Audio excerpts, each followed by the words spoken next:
Bonjour à toutes et à tous, je suis Anthony Bernard et je suis heureux de faire partie des lauréats 2020 Jeunes Docteurs de la Fondation pour une agriculture durable en Nouvelle-Aquitaine.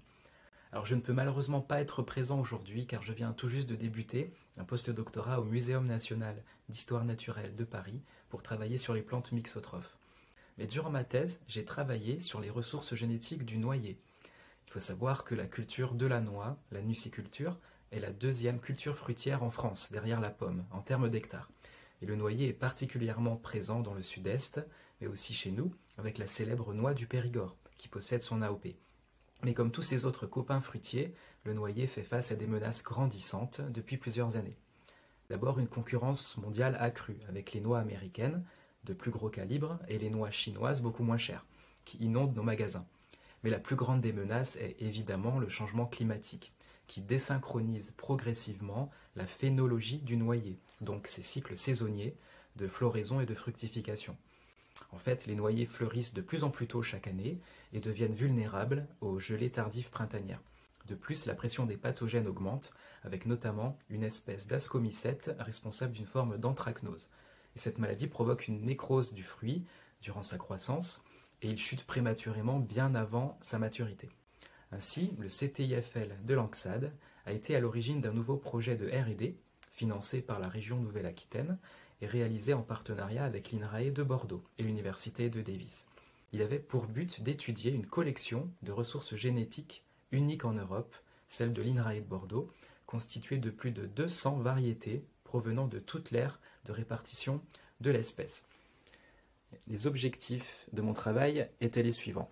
D'abord, l'étude de la variabilité phénotypique de cette collection, comme le poids du fruit, la facilité des noisages, le calibre, la teneur en acides gras, la date de débourrement du bourgeon, la date de floraison, etc. Pour obtenir en fait une carte d'identité précise de chaque variété avec plus de 20 caractères.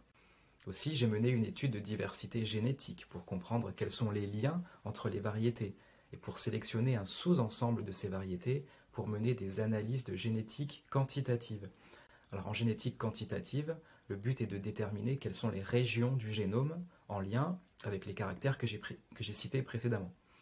Ainsi, si ces travaux paraissent quelque peu fondamentaux, j'ai pu développer des outils concrets pour le bien de la filière, comme une base de données de phénotypage de toutes les variétés disponibles en France, qui sera la base pour sélectionner des parents pour effectuer de nouveaux croisements dans le cadre d'une amélioration génétique.